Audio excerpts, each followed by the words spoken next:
áp sra nệ tiến xôm chốn rường xua đấy nâng áp bà mèng côn sạ mai mối sẽ rây xua đấy nâng áp bà mèng côn chụp khía nị dây áp bà mèng côn xua tơ sẽ rây xua đấy thá lúc miến rật thị ôm nát đôi mà đầy khá sẽ rây xua đấy prap tới áp bà mèng côn thá rật ôm nát ánh chia sẽ rây xua đấy ní khlang bù cả na xôm bấy ta menu nhom kế tua kế xóm kế mấn mê tá tài ánh từ sinh thật cao ná nâng bánh đá ao kế sna há tôm nút bông rống đồ rạp đo miến rịt sắp bát ai sẽ rây xua đấy xua tới áp mèng côn vinh thá rật ôm nát đôi mà đầy khá đáy áp mèng côn chơi tha rật ôm nát nhom ní ba tới sinh thật nơi múa nà bánh đá oi kê ốp kê khăn khôi khát xâm bát rốt vì ní on trai xôm bấy tai miến rì xâm bát hỏi cô cúng thlu thli lẹ khluốn tới chia nhóm kê bàn áp mèng cúl trong đấng rật xê rây sụt đấy cô prap tha nhóm khơi nhóm sẽ thấy mà né cho mua tol sắp ngày ní sẽ thấy pra ao khơi cố cọ bấy sẽ thấy khấn nâng tol chê quý tại sắp ngày thả bom mới thè rẽ xá cô cọ bấy ao scom nhóm chón ao lúc sẽ rây sụt đấy ní từ sinh thất lơ rục tol nhóm sinh thất lơ sẽ thấy nu bà vía bán miền rịt xâm bát nhóm có chưa thá lục miến rật khlang bù cái bật prakad men sẽ rây sụt đấy có prap từ áp mèng côn vinh tha ánh chấm một cún mờ cho ai ní anh nâng chốn từ sinh thất lơ rục tol nhóm sẽ thấy hơi tại cao ná anh chôl tên nơi hỏi mình dù bình mạn ti một chỉ tol nhóm sẽ thấy nú vì bán soi rịt xâm bát mình khả lây lúc bật lãng đal bế đà tol bên trên cổ cỏ bấy trên bị krao dột từ khuyên sẽ rây sụt đấy chôl từ sinh thất lơ rụp tol có rịt rỉ sắp bài khả nông chất play bị ngày môn đó bê lưng ý tol có kiêng cổ cỏ bấy từ lớp một bên chốn krao ai bề vinh sẽ thấy tên bà đầy bà bốn cho mới cô cỏ bấy khơi tol riêng thúy krao cô cỏ bấy hỏi từ lãng từ ông cúi lượp tía sẽ thấy chia cho vai nơi tròn cần lại luôn đôi sập đông cả sẽ thấy tên bà đầy bà bốn khơi tol hỏi cô nước nồng chật anh nật thá áo tol ấy từ khuya cô cỏ bấy ọt bái cỏ hai tấc toal ta là nghiệt từ bán bài bò rịp hô lẽ xóm vía liền dàng nà tứ kịch hỏi kịch tiết cô đá tường nhóm công đồ srei srei ôi chuối đua bái xí rol khnia nhóm srei srei cô đua bái pochini ahana đa miến ao chia rúa dột tới đã chún sẽ thấy hỏiประชุมkhnia bò rịp hô sẽ thấy ở đây bà bốn hai tol ao một chất chạp mà hốp đa miết ao chia rùa ngồi ngánh ao bó rịp hộp rồi hỏi sẽ thấy ở đây bà bốn cõi côn mơ kị rì giá mì giết rộp bó rụp tol ni cô khơi thá xóm rống ớt cho rột tòa chất tròn ná cô khmiên bình đá chôn tiền srei pro oi tại khơi rụp tol nú càng ná cô miến chất sna há meta pon praman ai sẽ thấy ở đây propon chia cho vài tol nú nị giấy kịch khni tha sắp ngày ní dưỡng ớt cốn trộp xâm bát cô miên tràn cao ná dưỡng bán trả lục nị tứ trộp xâm bát nâng on trái xá ớt ca bộ dưỡng cua tài lướt tol láng đâm nánh thua chữ côn cùng áo việc khuya cố cọ bày tiết bật tol ní sạch chiếm rất bì lộn á là món xóm cú chia côn dương ban đòl bì lưng ý អាតុលត្រឡប់មកពីការខ្វៀលគោក្របីវិញសេដ្ឋីទាំងប្តីប្រពន្ធឃើញអាតុលរឹតតែស្នេហាមេត្តាពន់ពេកក៏ហៅឲ្យបរិភោគបាយជាមួយនឹងខ្លួនមិនឃ្លាតឆ្ងាយពីខ្លួនម្ដងណាឡើយឈប់ឲ្យខ្វៀលគោក្របីចាប់តាំងពីថ្ងៃនោះតទៅសេដ្ឋីទាំងប្តីប្រពន្ធបានយកសម្លៀកបំពាក់គ្រឿងមាសប្រាក់មកតុបតែងឲ្យអាតុលនេះហើយប្រាប់ថាពីថ្ងៃនេះទៅអញទុកឯងជាកូនបង្កើតអស់ពីអញទៅទ្រព្យសម្បត្តិអញទាំងប៉ុន្មាននេះនឹងទៅលើដៃកូនឯងទាំងអស់ហើយអាតុលក៏រីករាយសប្បាយជាទីបំផុតដោយសេចក្តីអំណាចរបស់សិរីសួស្តីសន្ធិដ្ឋលើខ្លួនលុះអាតុលចម្រើនអាយុពេញរូបរាងឡើងក៏រឹតតែល្អរកបរោះឯណានឹងព្រៀបផ្ទឹមស្មើពុំបានឡើយរាល់ព្រឹកល្ងាចសេដ្ឋីតែងចូលគាល់ព្រះមហាក្សត្រពុំដែលបានលួសខានម្ដងណាឡើយក៏បាននាំយកអាតុលដែលជាកូនទៅគាល់ជាមួយផងព្រះរាជាមានព្រះរាជបុត្រីមួយព្រះអង្គស្ដេចចេញប្រថាប់នៅក្រឡាព្រះនៅឆ្ងល់ព្រះរាជបុត្រីក៏ដិតដោយក្រោយព្រះអង្គមកកាលមហាសេដ្ឋីនាំកូនចូលក្រាបទូលបង្គំគាល់ព្រះមហាក្សត្រទ្រង់ក៏បានតតព្រះនេត្រឃើញសេដ្ឋីនិងកូនអង្គុយគាល់ទន្ទឹមគ្នាទ្រង់ត្រាស់សួរថាកូនសេដ្ឋីឬសេដ្ឋីក៏បានទូលថាកូនទូលព្រះបង្គំជាខ្ញុំស្ដេចទ្រង់សរសើរថាកូនសេដ្ឋីមានរូបរាងរឹកល្អណាស់ព្រះរាជបុត្រីក៏នឹកក្នុងព្រះទ័យថាកូនសេដ្ឋីនោះមានលំអនឹងរកបុរសណាផ្ទឹមពុំបានឡើយធ្វើម្ដេចនឹងបានធ្វើជាស្វាមីអញដល់ពេលគួរស្ដេចនិងព្រះរាជបុត្រីនោះយាងចូលទៅខាងក្នុងវិញសេដ្ឋីក្រាបថ្វាយបង្គំលានាំកូនត្រឡប់មកវិញដល់ផ្ទះកូននិយាយនឹងសេដ្ឋីថាសូមលោកឪពុកអ្នកម្ដាយជួយចូលទៅដណ្ដឹងព្រះរាជបុត្រី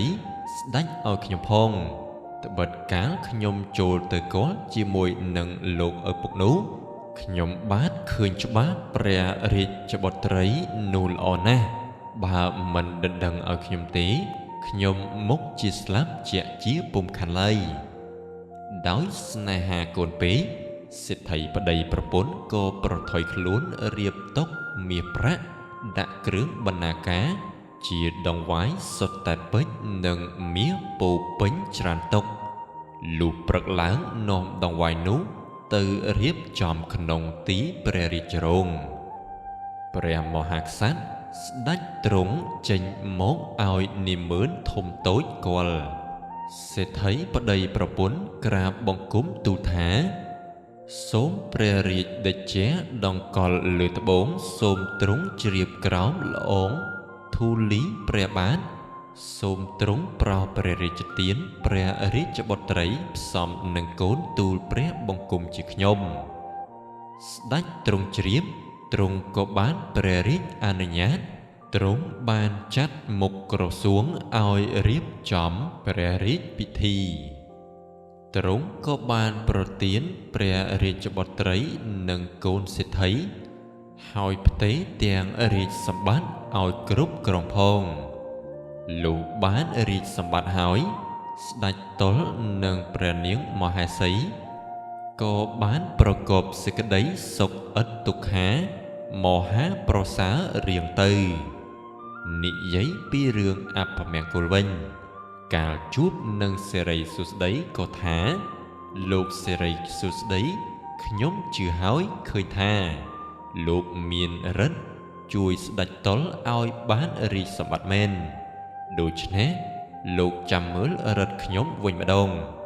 សូមលោកលែងសន្ធិដ្ឋនៅលើរូបស្ដេចតុលនោះទៅសិរីសួស្តីក៏ថយចេញមកពីរូបស្ដេចតុល អភមង្គលក៏បានចូលទៅសន្ធិដ្ឋលើរូបស្ដេចតុលម្ដងស្ដេចតុលចេះតែមួម៉ៅក្តៅក្រហាយព្រះនាងមហេសីស្រីបវរ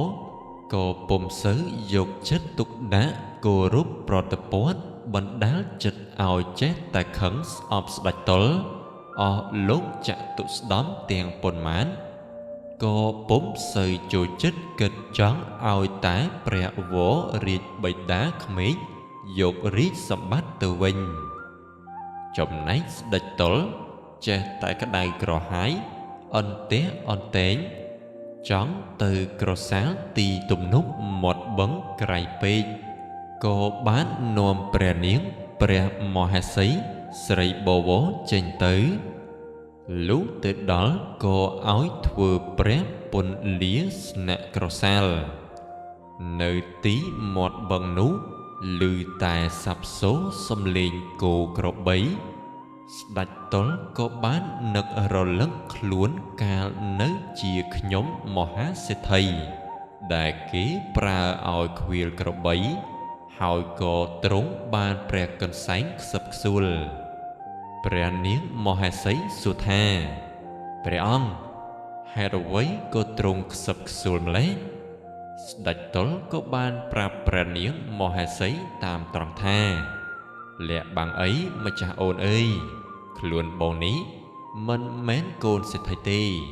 ពីដើមមកបងជាខ្ញុំសេដ្ឋីសេដ្ឋីគេប្រើឲ្យខ្វៀលគោក្របីឥឡូវឮសូរសំឡេងរបស់គោក្របីបងនឹកស្រងោះស្រងោចអាណិតខ្លួនបានជាបងយំព្រះនាងមហេសីបានឮថាជាខ្ញុំសេដ្ឋីក៏មានចិត្តទោមនស្សក្នុងព្រះតីពុនពេកថាអោព្រះវរបិតាពុំគួរផ្សំផ្គុំកូនផ្ទេរទាំងរាជសម្បត្តិឲ្យទៅខ្ញុំគេសោះខ្ញាល់ហើយក៏បាននាំស្ដេចតុលនិងស្រីបរិវារដែលតាមហែហោមទៅទាំងប៉ុន្មាននោះត្រឡប់ចូលព្រះរាជវាំងវិញចូលក្រាបទូលវររាជបិតាមាតាតាមរឿងដែលស្ដេចតុលបានយំគ្រប់ប្រការស្ដេចជាព្រះវរបិតាមាតាទ្រង់ជ្រាបហើយទ្រង់ក្រោធពុនប្រមាណទ្រង់បានត្រាស់ឲ្យហៅសេដ្ឋីទាំងប្តីប្រពន្ធមកដៀលថ្មេះជាទម្ងន់ហើយប្រគល់ស្ដេចតុលឲ្យទៅសេដ្ឋីប្តីប្រពន្ធនាំយកទៅផ្ទះវិញឯព្រះរាជសម្បត្តិស្ដេចទ្រង់គ្រប់គ្រងវិញសេដ្ឋីប្តីប្រពន្ធ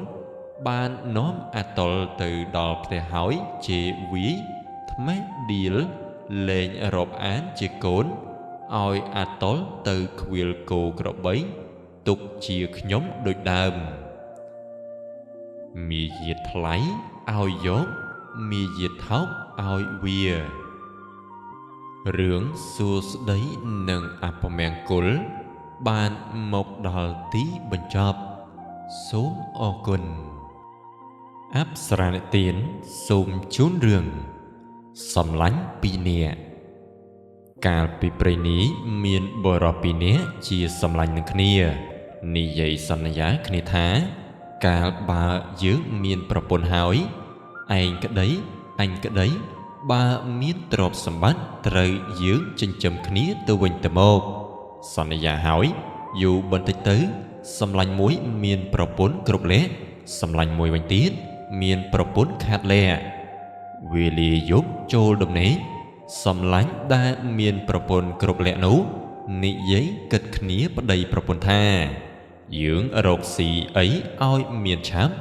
ប្រពន្ធក៏ថាអ្នកចង់រកស៊ីអីបើប្រើឲ្យខ្ញុំត្បាញរវៃ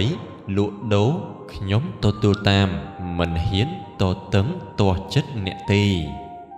លុះកន្លងមកពេលចូលដំណេកយប់ក្រោយមកទៀតប្តីនិយាយនឹងប្រពន្ធថានាងអើយបើគិតឃើញរបរមួយមកបើបានដូចគំនិតនឹងមានមាសប្រាក់ដោយងាយប្រពន្ធសួរប្តីថាគិតធ្វើម្ដេចក៏បានងាយម្ល៉េះប្តីប្រាប់ប្រពន្ធថា ជាច្រើនឆ្នាំមកហើយនៅក្នុងសមុទ្រមានសំពៅអ្នកជំនួញគ្រប់ប្រទេសខ្លះសុខសប្បាយខ្លះលិចលង់របស់ទ្រព្យសពសារពើមាសប្រាក់កប់ក្នុងបាតសមុទ្រនោះច្រើនណាស់យើងគិតនាំគ្នាទៅបាច់ទឹកសមុទ្រនោះឲ្យរីងក្រអ្វីមាសប្រាក់របស់គ្រប់មុខនោះបើបានត្រីធំតូចយើងធ្វើងៀតធ្វើផ្អកប្រហុកព្រឹកនេះនាងឯងដាំបាយដួសដាក់កញ្ជើឲ្យមានម្ហូបនិងស្លាម្លូផងយើងទៅបាច់ទឹកសមុទ្រឲ្យរីងប្រពន្ធឮប្តីប្រាប់ហើយក៏ប្រញាប់ធ្វើតាមបង្គាប់លុះព្រឹកឡើងរៀបគ្រប់ប្រដាប់រួចក៏នាំទៅមាត់សមុទ្រហើយទុកដាក់បាយម្ហូបចំណីដោយស្រួលទើបប្តីកាន់កញ្ជើមួយខំបាច់ទឹកលើគោកបាច់ទាល់តែដល់ពេលបាយទើបឈប់បរិភោគលុះបរិភោគបាយរួចហើយនាំប្តីប្រពន្ធបាច់ទឹកតទៅទៀតដល់ល្ងាចទើបទៅផ្ទះព្រឹកឡើងម្ដងទៀតក៏នាំគ្នាទៅបាច់ទឹកដល់ល្ងាចទើបនាំគ្នាមកផ្ទះវិញបាច់បានចំនួន 4-5 ថ្ងៃប្តីក៏ឈរបាំងដៃមើលទៅទឹកសមុទ្រហើយប្រាប់ប្រពន្ធថាទឹកស្រកហើយនាងប្រពន្ធឆ្លើយថាបើដូច្នេះយើងខំបាច់ទៅបើយូរណាស់ត្រឹមកន្លះខែទៀតទៅមុខជារីងជាមិនខានឡើយហើយយើងអាចចាប់យកត្រីធំតូចវះធ្វើជាងៀតផ្អកប្រហុកថ្លឹងលក់យកប្រាក់មួយទៀតយើងត្រូវការរកកាយយកមាសប្រាក់តុកថាចានក្បានក៏នៅក្នុងសំពៅទាំងប៉ុន្មានដែលលិចលង់មកជាយូរឆ្នាំមកនោះមិនដឹងបើយកទៅណាអស់ទេថាហើយដល់ល្ងាចក៏នាំគ្នាត្រឡប់មកផ្ទះវិញព្រឹកឡើងក៏នាំគ្នាទៅបាច់ទៀតហើយនិយាយតែពាក្យដដែលដូចថ្ងៃមុនវងមច្ឆាក្នុងសមុទ្រស្ដាប់ឮដឹងដំណឹងសពគ្រប់ភ័យបារម្ភណាស់ជំនុំគ្នាថាយើងមុខជាស្លាប់ម្ដងនឹងហើយគួរតែយើងនាំគ្នាទៅទូលស្ដេចត្រីសមុទ្រទើបរស់បានជីវិតគិតហើយក៏នាំគ្នាមុជហាលទៅដល់ស្ដេចត្រីទូលតាមដំណើរដែលបុរសប្តីប្រពន្ធមកបាច់ទឹកសមុទ្រនោះស្ដេចត្រីដឹងហើយក៏បង្គាប់ឲ្យត្រីទាំងប៉ុន្មានដែលទៅទូលនោះថាឯងរាល់គ្នាពំយកមាស5 ក្រឡប្រាក់5 ក្រឡនឹងតុកថាចានទៅឲ្យបុរសប្តីប្រពន្ធអង្វរគេឲ្យលេងបាច់ទឹកសមុទ្រទៅត្រីទាំងនោះក៏បានយកវត្ថុគ្រប់ចំនួនតាមស្ដេចត្រីបង្គាប់រួចនាំគ្នាពំហែលមកដល់បុរសប្តីប្រពន្ធអង្វរសូមឲ្យលេងបាច់ទឹកសមុទ្រទៀតត្រីទាំងនោះ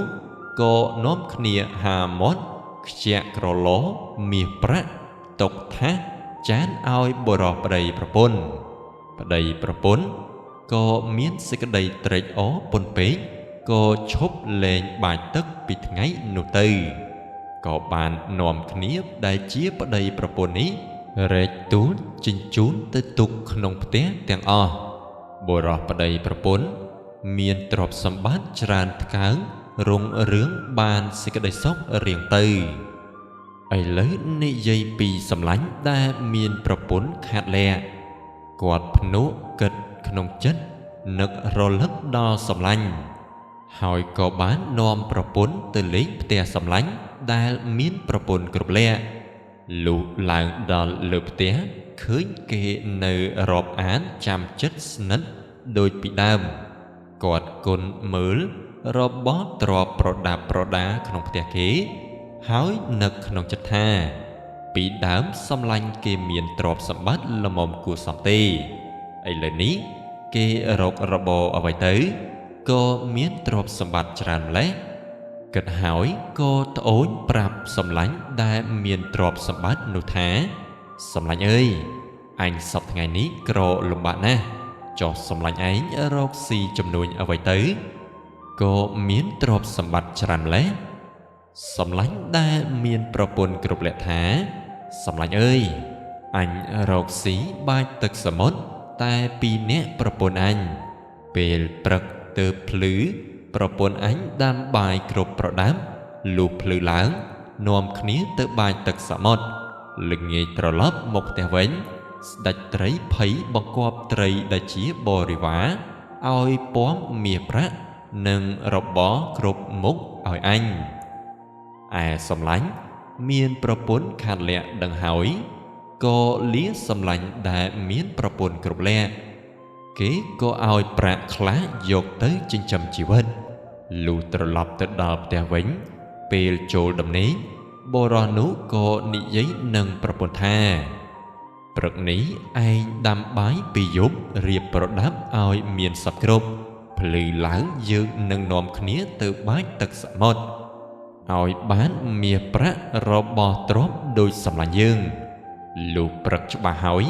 mê khát lẽ chia propon ban króc bong cắt lớn che hỏi ban bớt khap dột ông cố cầm bục mà đón mùi tục đáy dột ông cố tới liên cầm bục mùi tục đáy tiết cho rồi ông cố tới nông nắng cầm bục tiến đo bút chặt bái cầm bục tiết cho rồi ông cố trong nuôn là mồm cho anh bình nắng bái nơi tá cần là năng tòa tá đo ngày na hỏi từ đúa đã cần chư hỏi bấn đa bầy propon từ bái tật sạ một bài tiếng khấn tiếng chia bài chấm đồn pram ngày o vùng mà chá tôi thốn paal phật thấy nị dây khni tha bùa rọ ở đây propon pina một bài tật sạ một tiệt hỏi bùa trấy cô sầm lấn tiếng vốn chăm mới chăm đạp propon khát lẽ bọc lấy đa bài tật nú hỏi thả bài vũ ngày hỏi mình bán khơi ở bò ở vây anh mình chạy tế anh lên bài hơi lúa bắt đây propon chỉ mà đại bắt đấy bên chào propon pro tiếng samput khnia tờ vinh tờ mố tòa ta asrat tèng bắt đấy tèng propon lịch kê khmá nớ mọt sợ một hỏi nẹ tèng pi nẹ ní thả nhom kế có nhom cho lên bài hơi Trầy tiếng nú lư thá lên bái cô trách ô thủ chất lên số oi mìa prát rọ bò tiếng buông Trầy tiếng nú ban khưới kê khmá bồ rò bà đầy propon cô lút sao tiếng vông trầy sân đáy sao tòa ta rồi giả mốt bán chia mọt thống đôi chia kê hách rò hốt mốc đo bạch bò ni bồ rò bà đầy propon khmiên bàn ở vậy sao có lấy chluộc khía nòm khía độ xà rai đầy muối om rét đất đầy propon trơ lọc một tè vinh chạ xà rái cho nơi kiên chinh chén oi rò lúi khôi ở tư niếng rụt rộp né mê khát lé rụt rốt bát tuần xa rưỡng xông lành pì né bàn một đòn tí bên chóp xuống o cùn áp sran tiến xùm chú rường mì día srei cá pi prei ní miền bò ròm né miến propon nơi chỉ mùi khía tá bùm miền cồn so lù yu tới propon nú có miền sa hái nóm một đế nơi khung té sân tài rọt ngày mũi và đấy tây chích đầm lốm nơi khung prei đó ngày cái đại khlang pí cô chố từ asrai nơi tóm nè ta mùi chóm chi pê nú propon ban riệp chóm ấy ván từ bon sron nè ta nu áo từ thưa áo đầy robot luôn slap nâng bán dột xà hái thưa chỉ đầy thmây riệp sạch hỏi cô dốt ấy ván đã chố từ nóng tóm nè ta nu rì ái đầy khứ propon đã chố từ tóm nè ta cô nức ngọt nông chất tha propon ánh vía một rột ở với nơi nông tóm nè ta ní cất hỏi cô chối từ buồn cõi nông nè ta lộp đáp propon nị dày រីឯប្រពន្ធក៏ចូលទៅអុជទៀនធូបហើយបន់ស្រន់អ្នកតាថាខ្ញុំមិនចង់យកប្តីខ្ញុំទេខ្ញុំប្រាថ្នាយកប្តីថ្មីទៀតសូមឲ្យអ្នកតាជួយកាច់ប្តីខ្ញុំឲ្យស្លាប់ទៅខ្ញុំនឹងថ្វាយជ្រូកជូនប្តីបានឮដូច្នេះក៏ឆ្លើយឡើងពីក្រោយខ្នងអ្នកតាបើនាងមានសហាយហើយបើចង់ឲ្យកាច់ប្តីនាងឯងឲ្យស្លាប់នោះងាយទេវិលទៅផ្ទះវិញត្រូវរកមាន់ក្រាបទាំងមេទាំងពងមួយសម្បុកស្ងោរឲ្យប្តីនាងឯងស៊ីទៅវានឹងស្លាប់ជាក់ជាពុំខានឡើយរីឯនាងជាប្រពន្ធក្រោយពីបានឮសំឡេងឆ្លោយឆ្លងមកកាន់នាងមកនាងស្មានថាជាអ្នកតាបង្គាប់ក៏ប្រញាប់វិលមកផ្ទះវិញរកទិញបានមេមាន់ក្រាបមួយសម្បុកស្ងោរទុកឲ្យប្តីស៊ីដើម្បីនឹងឲ្យស្លាប់ហើយនឹងបានយកសហាយស្មន់មកធ្វើជាប្តីថ្មីលុះដល់ប្រលប់ឡើងប្តីបានមកពីជីកដំឡូងដល់ផ្ទះហើយក៏សួរថាអ្នក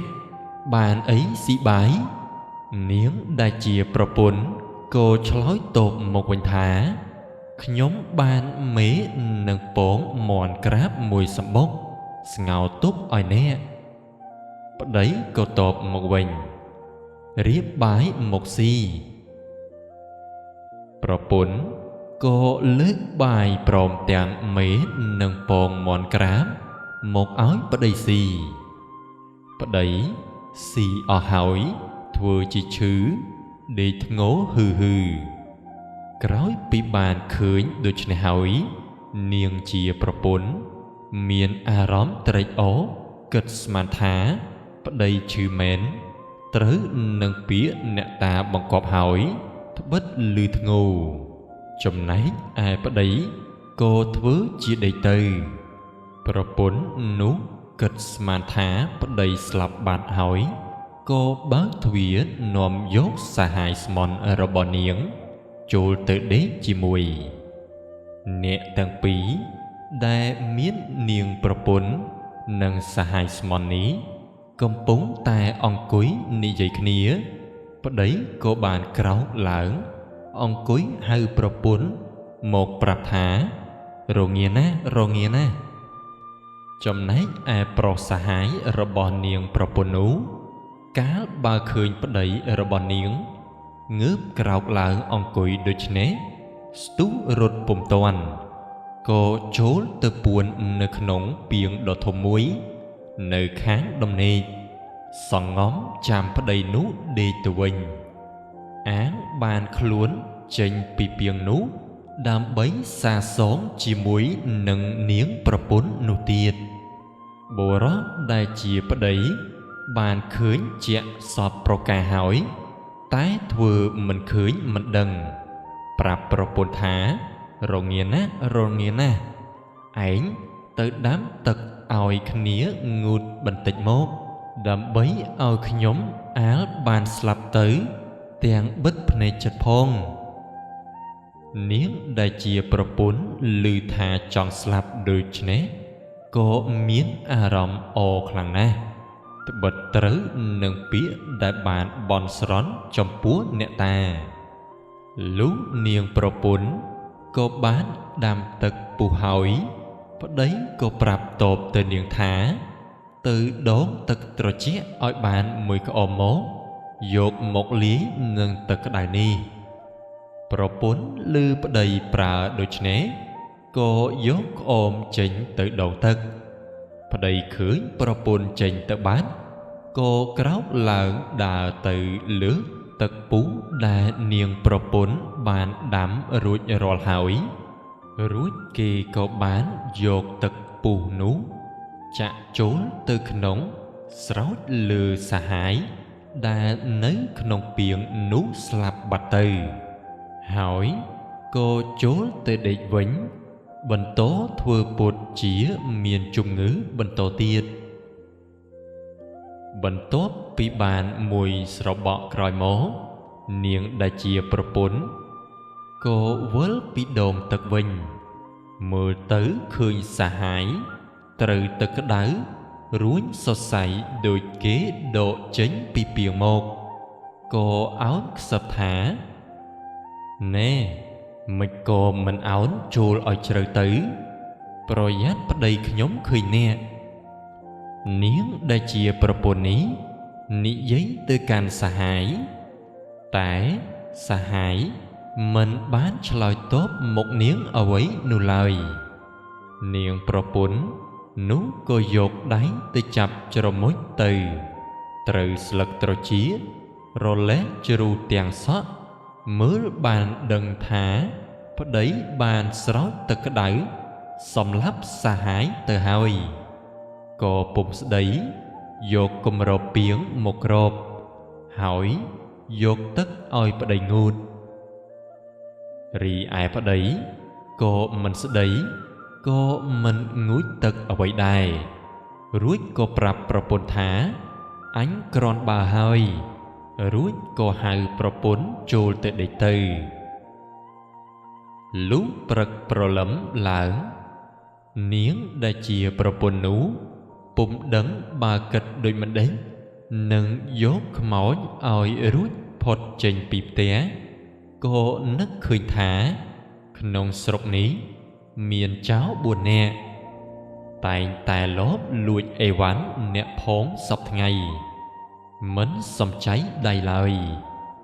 ដូច្នេះអញនឹងគិតឲ្យចៅទាំង4នាក់នោះយកខ្មោចសាកសពរបស់សហាយនេះចេញពីផ្ទះអញទៅចោលនៅក្នុងព្រៃឲ្យបានក្រោយពីគិតហើយក៏ដើរទៅខ្ចីសំពត់ហូលនឹងសម្លៀកបំពាក់មួយចំនួនយកមកហាលជុំវិញផ្ទះរីឯចោលទាំង4នាក់នោះកាលបើឃើញហើយក៏គិតគ្នាថាយើផ្ទះនោះមានដែរតើយប់នេះយើងនឹងលបទៅលួចវាឲ្យបានកុំខានសពថ្ងៃយើងស្មានថាវាក្រទើបមិនសូវឆាឆៅតែឥឡូវនេះឃើញសុទ្ធតែហាលសម្លៀកបំពាក់ហូលផាមួងដ៏មានតម្លៃយ៉ាងនេះនាងដែលជាប្រពន្ធនោះក្រោយបើបានហាលសំពត់ហូលផាមួងនិងសម្លៀកបំពាក់នោះរួចរាល់ហើយលុះដល់ពេលល្ងាចយកទៅជូនគេវិញហើយក៏យកខ្សែចងរឹតរូតពាងខ្មោចនោះឲ្យជាប់ទុកឲ្យចោលចូលលួចមកសែងយកទៅរីឯចោលទាំង4នាក់លុះវេលាដល់យប់ជ្រៅហើយក៏បបួលគ្នាចេញទៅលួចចូលទៅរករបស់ទាំងនោះតែពុំឃើញឡើយប្រទះឃើញតែពាងមួយចងមាត់ជាប់បើកពុំរួចចោលទាំង4នាក់និយាយនឹងគ្នាថារបស់អស់នោះវាប្រកាសជាដាក់នៅក្នុងពាងនេះហើយបើដូច្នេះត្រូវយើងសែងពាងនេះដើម្បីយកទៅកន្លែងមួយរួចសឹមបើកយកមើលរបស់មានតម្លៃនៅក្នុងនេះឲ្យអស់ថាហើយក៏នាំគ្នាសែងពាងនេះទៅដល់ព្រៃឆ្ងាយក៏ស្រែកលុកមើលអាមួយបានលុកដៃចូលទៅក៏ប៉ះត្រូវសក់រួចក៏ស្រែកឡើងថាវើយនេះជាសូត្រតើរួចក៏ដកដៃចេញអាមួយទៀតលុកដៃទៅត្រូវស្លឹកត្រចៀកត្រូវភ្នែកច្រមុះស្រែកថាវើយខ្មោចទេអាមួយមិនជឿលុកដៃទៅទៀតត្រូវដើមទ្រូងដឹងថាជាខ្មោចមែនក៏ស្ទុះរត់ចោលហើយខឹងណាស់ថាត្បិតនាងប្រពន្ធនៅផ្ទះនោះបញ្ឆោតឲ្យសែងខ្មោចចោលបានចោលទាំង4នាក់គិត គ្នាថាយើងនឹងឃ្លាំមើលនាងម្នាក់នោះកាលបើនាងដើរទៅណាតែម្នាក់ឯងត្រូវគ្នាយើងនឹងចាប់ផ្ដើមចោមរោមចាប់វាវាយឲ្យវារៀងម្ដងកុំឲ្យវាបញ្ឆោតយើងម្ដងទៀតជួនជាថ្ងៃមួយនាងប្រពន្ធនោះក៏ចុះទៅកំពង់រកទិញអីវ៉ាន់ត្បិតមានសំពៅទើបនឹងបានមកដល់ពីស្រុកក្រៅនាងប្រពន្ធដើរដល់កណ្ដាលផ្លូវក៏ជួបនឹងចៅទាំង4នាក់នោះចៅឃើញហើយក៏នាំគ្នាព្រួតចាប់នឹងវាយហើយជេរពីរឿងដែលវាបញ្ឆោតនោះនាងនោះក៏ឆ្លើយថាណាហើយអ្នកបើអ្នកវាយខ្ញុំក៏ឥតប្រយោជន៍ដែរត្បិតខ្ញុំកំពុងតែធ្វើដំណើរទៅទាប្រាក់នាយសំពៅដូច្នេះហើយអ្នកអញ្ជើញទៅនឹងខ្ញុំទៅខ្ញុំនឹងទាប្រាក់បានរួចសឹមចែកគ្នាចាយលេងចៅទាំង4នាក់ឮថាទៅទាប្រាក់ដូច្នេះក៏បបួលគ្នាទៅនាងនោះក៏បានផ្ដាំទៅចៅទាំង4នាក់ថាអស់អ្នកឈរចាំខ្ញុំនៅលើច្រាំងចោះបើកាលណាឃើញខ្ញុំបោយដៃនោះអ្នកត្រូវដើរចុះមករួចនឹងបានប្រាក់ហើយក្រោយពីបាននិយាយផ្ដាំជាមួយនឹងចៅទាំង4នាក់នោះហើយនាងក៏បន្តដំណើរចុះទៅសំពៅនិយាយនឹងនាយសំពៅថាចង់លក់ចៅទាំង4នាក់ដោយសំអាងថាចៅទាំងនេះជាខ្ញុំរបស់នាងហើយក៏ចង្អុលបង្ហាញនាយសំពៅថានោះណូវាទាំង4នាក់បើវាចុះមកខ្ញុំឡើងទៅលើគោកសូមអ្នកចាប់ដាក់ច្រវាក់វាឲ្យជាប់ទៅកុំឲ្យវារត់ទៅណាបានឲ្យសោះនាយសំពៅក៏ព្រមហើយសួរថាខ្ញុំនាងឯងទាំង4នាក់នេះលក់តម្លៃប៉ុន្មានដែរនាងបានឆ្លើយតបមកវិញថាម្នាក់ថ្លៃ2ណែននាយសំពៅឲ្យ1ណែនកន្លះវាក៏ព្រមលក់ហើយចេញមកក្រៅបក់ដៃហៅចៅទាំង4នាក់រីឯចៅទាំង4នាក់កាលបើបានឃើញនាងនោះបក់ដៃហៅហើយក៏ប្រញាប់ចុះចូលទៅក្នុងសំពៅក្រោយពីបានដើរចូលសំពៅភ្លាមស្រាប់តែនាយសំពៅនោះបានប្រើមនុស្សឲ្យដាក់ច្រវាក់នៅបាតសំពៅទាំងអស់នាងដែលជាប្រពន្ធកាលបើបានលក់ចៅទាំងនេះបានលុយសពគ្រប់ហើយក៏ធ្វើដំណើរវិលមកផ្ទះវិញដល់កណ្ដាលផ្លូវជួនជាយប់ពុំហ៊ានដើរទៅទៀតក៏ឡើងទៅដេកលើដើមឈើមួយនៅប្របផ្លូវនោះរីឯចៅទាំង4នាក់លុះនាយសំពៅដាក់ច្រវាក់ជាប់រួចហើយក៏និយាយនឹងគ្នាថាយើងនាងនេះពិតជាមានប្រាជ្ញាមែនវាដំបូងបានបញ្ឆោតឲ្យពួកយើងសែងខ្មោចទៅចោលក្នុងព្រៃហើយឥឡូវវាលក់យើងបានទៀតចៅទាំង4នាក់ខឹងខ្លាំងណាស់កាច់ច្រវាក់បាក់រត់ចេញពីសំពៅដើរឡើងដល់គោកហើយក៏រត់មកទាំងយប់នោះជួនជាយប់យូរណាស់ក៏បាននាំគ្នាទៅដេកលើដើមឈើធំដែលជាកន្លែងដែលនាងបានដេកនៅទីនោះផងដែរចៅ3នាក់ក្នុងចំណោមនោះបានឡើងទៅដេកលើមែកឈើរៀងខ្លួនចំណែកឯចៅម្នាក់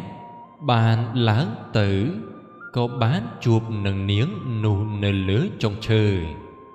អាចៅនោះក៏និយាយថា ហងឯងស្លាប់ហើយម្ដងនេះហងឯងធ្លាប់បញ្ឆោតយើងឥឡូវហងឯងរត់ទៅណារួចទៅនាងមានភាពភ្ញាក់ផ្អើលយ៉ាងខ្លាំងតែនាងក៏បានធ្វើចិត្តឲ្យត្រជាក់រួចលើកថង់ប្រាក់បង្ហាញហើយអោនខ្សឹបថាណាហើយអ្នកកុំស្ដីកុំឲ្យអ្នកទាំង3នាក់ទៀតបានដឹងពីរឿងនេះឲ្យសោះហើយយើងត្រូវយកគ្នាជាប្តីប្រពន្ធនឹងយកប្រាក់នេះទៅចាយរកស៊ីស្រួលជាងអ្នកកុំធ្វើបាបខ្ញុំធ្វើអីអាចោរនេះឮដូច្នេះហើយក៏មិនស្ដីខិតចូលទៅចិត្តលូកអោបក្រសោបគៀកនឹងនាងនោះហើយថាអូនឯងជាអ្នកមានប្រាជ្ញាបញ្ឆោតខ្ញុំពី3ដងហើយឥឡូវនេះបងបាននាងជាប្រពន្ធដោយសារប្រេងសំណាងយើងនិយាយហើយក៏អោបតាមចិត្តមេត្រីនាងនោះមិនបានរើបំរាស់អ្វីឡើយតែបាននិយាយថាខ្ញុំខ្លាចក្រែងអ្នកស្រឡាញ់ខ្ញុំមិនស្មោះត្រង់ចំណែកឯខ្ញុំស្រឡាញ់អ្នកស្មោះចិត្តមួយហើយអាចោរនោះនិយាយតបមកវិញថាបងស្រឡាញ់ស្មោះហើយនាងពុំដឹងចិត្តបងចង់ឲ្យបងស្បត់ឬឲ្យបងធ្វើម្ដេចទៅនាងបាននិយាយតបមកវិញថាបើបងស្រឡាញ់ចិត្តមួយនឹងគ្នាមានតែលិតអណ្ដាតគ្នាទើបខ្ញុំអាចនឹងដឹងពីចិត្តអ្នកបាននិយាយរួចហើយនាងក៏បានលៀនអណ្ដាតហើយអោនទៅរកចៅនោះរីឯចៅក៏បានលិតអណ្ដាតនាងនោះហើយក៏លៀនអណ្ដាតរបស់ខ្លួនឲ្យទៅនាងលិតវិញតែនាងនោះបានខំអណ្ដាតចៅនោះដាច់អស់មួយកំណាត់ហើយច្រានទម្លាក់ពីលើចុងឈើធ្លាក់មកដល់ដីស្រែកមួយទំហឹងរីឯចៅ3នាក់ទៀតគិតស្មានថានាយសំពៅតាមមកចោមចាប់ក៏លោតពីលើមែកឈើរត់ទៅហើយស្រែកហៅគ្នាថាវើយគ្នាយើងរត់នាយសំពៅដេញចាប់ពួកយើងហើយរីឯអាចោដែលដាច់អណ្ដាតនោះក៏ស្រែកហៅគ្នាវាថានាងនោះនៅលើចុងឈើត្រូវមកចាប់ប៉ុន្តែដោយសារតែវាដាច់អណ្ដាតដូច្នេះនិយាយមិនច្បាស់ឬតែងើក៏នាំគ្នាគិតស្មានថាគេដេញចាប់ចេះតែប្រឹងរត់ចំណែកឯនាងនោះវិញក៏ចុះពីលើចុងឈើយកប្រាក់ទៅឲ្យប្តីនៅផ្ទះនៅរកស៊ីជាមួយនឹងប្តីជាសុខសប្បាយតទៅអ្នកមានប្រាជ្ញាតែងនាំអាត្មាឲ្យសុខចម្រើនរឿងមាយាស្រីបានមកដល់ទីបញ្ចប់សូមអរគុណអប្សរានិទានសូមជូនរឿងចោចោកាលពីព្រៃនាយមានចោចោត្រាស់ធំមួយដល់ខែលំហើយវាដើររកត្រពាំងបឹងបួរដែលរីងទឹកដើម្បីចាប់ត្រីស៊ីលុះទៅដល់ត្រពាំងមួយរីងទឹកអស់នៅតែប្រឡងមួយឃើញសុទ្ធតែភួរមានត្រីកំពឹសបងកងក្តាមជាច្រើន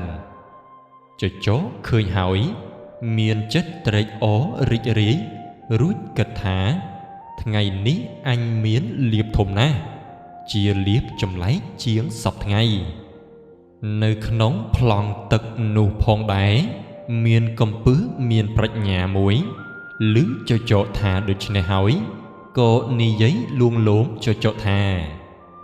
យើងទាំងអស់គ្នា សុទ្ធតែជាចំណីបងចចឯងទាំងអស់ហើយប៉ុន្តែយើងប្រឡាក់ពួកណាបងឯងស៊ីយើងទាំងពួកដូច្នេះមិនឆ្ងាញ់ពិសាឡើយចចក៏ឆ្លើយតបមកវិញថាធ្វើដូចម្ដេចនឹងឆ្ងាញ់ពិសាទៅកំពឹសឆ្លើយថាត្រូវបងចចយកពួកយើងដែលនៅក្នុងពួកនេះទៅលាងទឹកឲ្យជ្រះស្អាតហើយសឹមស៊ីនោះទើបឆ្ងាញ់ពិសាចចក៏តបមកវិញទៀតថាដូចម្ដេចនឹងយកទៅលាងបានបើច្រើនដល់ម្លេះកំពឹសក៏ឆ្លើយតបមកវិញថាបងចចកុំព្រួយចិត្តអីខ្ញុំធានាគិតឲ្យបងបានស្រួលពិសាប៉ុន្តែបងត្រូវតែធ្វើតាមខ្ញុំចចឆ្លើយឡើងថាបងឯងធ្វើដូចម្ដេចក៏ខ្ញុំតាមទាំងអស់កំពឹសក៏ឆ្លើយតបមកវិញឥឡូវនេះបងឯងចូលមកដេកននៀលក្នុងភក់នេះយើងរាល់គ្នានឹងបានតោងខំរុំបងឯងរួចហើយបងឯងនឹងត្រូវនាំពួកយើងទៅរកស្ទឹងបឹងបួឯណាដែលមានទឹកថ្លាច្រើនបន្ទាប់មកចាំបងដាក់ឲ្យពួកយើងចូលនៅក្នុងទឹកនោះលាងឲ្យស្អាតហើយសឹមបងឯងស៊ីឆ្ងាញ់ពិសាតាមចិត្តចោរីឯចចដែលជាសត្វលោភលន់មានចិត្តមិនល្អនិងមានប្រាជ្ញាមិនល្អផងដែរនោះក៏ធ្វើតាមសម្ដីរបស់កំពឹសនិងត្រីក៏បបួលគ្នាតោងលើរោមចចទៅលុះដល់បឹងមួយដ៏ធំវែងមានទឹកថ្លាល្អចចដើរចុះទៅក្នុងទឹកអស់ត្រីកំពឹសលោតចូលទៅក្នុងទឹកហើយស្រែកប្រាប់ទៅចចថាបងចចបងឯងទៅជញ្ជូនមកឲ្យអស់សិនសឹមមកស៊ីឲ្យឆ្អែតតែម្ដងយើងនៅចាំបងនៅក្នុងនេះចចក៏បន្តដំណើរទៅជញ្ជូនត្រីនិងកំពឹសដែលនៅសល់លុះតែអស់ពីត្រពាំងនោះពួកត្រីកំពឹសក្តាមខ្យងដឹងថាចចជញ្ជូនអស់ហើយក៏នាំគ្នាមុជទៅក្នុងទឹកជ្រៅបាត់អស់ទៅពេលចចដឹងថាកំពឹសបញ្ឆោតខ្លួនដូច្នេះហើយខឹងខ្លាំងណាស់ក៏ដើរចូលទៅក្នុងព្រៃដើម្បីបបួលដល់សត្វធំតូចដំរីរមាខ្លាគ្រប់ភាសាសត្វទាំងពស់ថ្លាន់ពស់ធំពស់តូចទាំងសត្វហើរគ្មានសេសសល់បន្តិចឡើយបន្ទាប់ពីបានប្រមូលយកបពពួកអស់ហើយក៏បបួលគ្នាមកបាចទឹកបឹងនោះឲ្យរីងនិងបានចាប់សត្វត្រីក្នុងបឹងនោះស៊ីឲ្យអស់ដើម្បីសងសឹកនៅគំនុំដែលបានបញ្ឆោតខ្លួនចចក៏បានប្រាប់ឲ្យពស់ថ្លាន់ធ្វើជាទំនប់រីឯសត្វឯទៀតក៏បបួលគ្នាចាំបាចទឹកពីក្នុងបឹងនោះសត្វនៅក្នុងបឹងដែលមានត្រីកំពឹសខ្យងក្តាមនិងសត្វទាំងឡាយទៀតមានចិត្តតក់ស្លុតភ័យខ្លាំងណាស់ក៏គិតនឹងគ្នាថាតើយើងគួរធ្វើយ៉ាងណាទៅទើបឲ្យសត្វទាំងអស់នេះឈប់បាចទឹកនៅក្នុងបឹងកាលនោះត្រីក្រាញ់ក៏ឆ្លើយឡើងថាខ្ញុំឮគេនិយាយថានៅក្នុងព្រៃដ៏ធំជាងនេះមានបងសុភាទន្សាយជាអ្នកមានប្រាជ្ញាចេះដោះស្រាយនៅទុក្ខកង្វល់ទាំងអស់របស់មនុស្សសត្វមិនថាបញ្ហាធំដុំយ៉ាងណាឡើយក៏សុភាទន្សាយនេះមានវិធីសាស្ត្រដើម្បីដោះស្រាយនៅបញ្ហាទាំងនោះមិនដែលខុសម្ដងណាឡើយបើដូច្នេះខ្ញុំនឹងទៅពឹងបងសុភាទន្សាយឲ្យមកជួយដោះទុក្ខពួកយើងពួកត្រីគិតគ្នាហើយក៏ប្រើត្រីក្រាញ់ ឲ្យទៅអញ្ជើញសុភាទុនសាយមកត្រីក្រាញ់ប្រឹងននាលទៅលុះដល់ត្រូវថ្ងៃក៏ក្រៀមស្រកាអស់ដល់យប់សុភាទុនសាយចេញមករកស៊ីបានឃើញត្រីក្រាញ់ននាលដូច្នេះក៏សួរថាបងត្រីក្រាញ់ទៅណាត្រីក្រាញ់ឃើញសុភាទុនសាយហើយមានចិត្តត្រេកអរខ្លាំងណាស់និយាយអង្វរថាបងទុនសាយសូមបងអាណិតខ្ញុំត្បិតត្រីនៅក្នុងបឹងទាំងអស់គេប្រើខ្ញុំមកឲ្យអញ្ជើញបងសុភាទុនសាយទៅត្បិតឮថាទាំងសត្វទាំងមនុស្សនិយាយថាបងជាអ្នកមានប្រាជ្ញាចេះកាត់សេចក្តីដ៏ទុក្ខបើអ្នកណាកើតទុក្ខបងតែងទៅជួយដល់ទុក្ខគេមិនដែលខានឡើយឥឡូវមានដំរីក្របីគោរមៀរមាំងប្រើក្តានជ្រូកពស់ធំពស់តូចទាំងសត្វហើរទាំងប៉ុន្មានបានបបួលគ្នាមកបាចទឹកបឹងឲ្យរីងនឹងបានចាប់ត្រីអត់ដើរកន្ធាយស៊ីជាចំណីឲ្យអស់ពីបឹងនោះឯងបើដូច្នេះ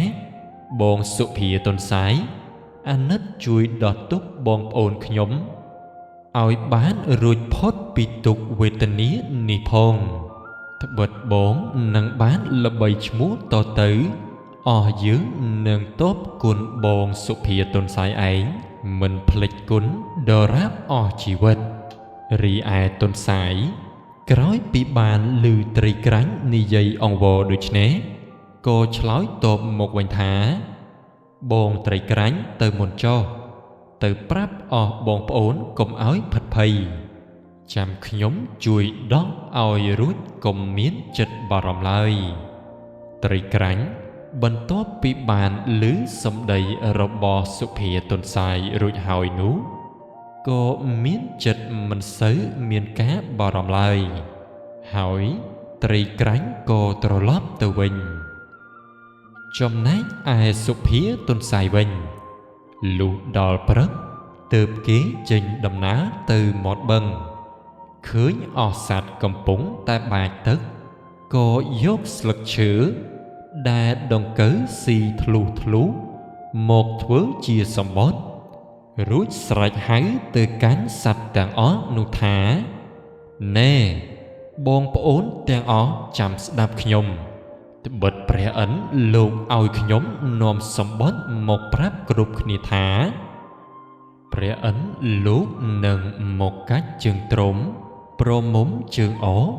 កាប់ក្បាលឆ្កែចចដកភ្លុកដំរីសអស់សត្វឮថាសម្បត្តិព្រះឥន្ទដូច្នេះភ័យណាស់ផ្អើលបោលជន់គ្នាខំប្រឹងត្រដោរត់ចេញពីបឹងនោះតែជាអកុសលសត្វទាំងអស់ដែលនៅក្នុងនោះមានដូចជាដំរីរមាសរមាំងស្ទុះបោលទៅជន់លើពោះថ្លាន់ជាទំនប់ដាច់ខ្លួនជា2ជា3កំណាត់ធ្លាយទំនប់លិចទឹកស្លាប់ទាំងអស់សត្វទាំងនោះក៏ទៅជាចំណីរបស់ត្រីវិញតាំងពីពេលនោះមកអស់សត្វទាំងពួងកោតខ្លាចប្រាជ្ញាសុភាទុនសាយទុកសុភាទុនសាយជាគ្រូបាអាចារ្យនិងគោរពកោតខ្លាចដល់សុភាទុនសាយនេះដរាបតទៅអណ្ដាតជាអាវុធមុខពីរស្លាប់ផងរស់ផងពីព្រោះតែអណ្ដាតរឿងចចបានមកដល់ទីបញ្ចប់សូមអរគុណអប្សរានិទានសូមជូនរឿងជាតិខ្លាធំកាលពីព្រេងនេះមានព្រះមហាក្សត្រមួយព្រះអង្គសោយរាជសម្បត្តិនៅនគរមួយទ្រង់មានអគ្គមហេសីជាចោមស្ត្រីមានមន្ត្រីចតុស្ដំ4នាក់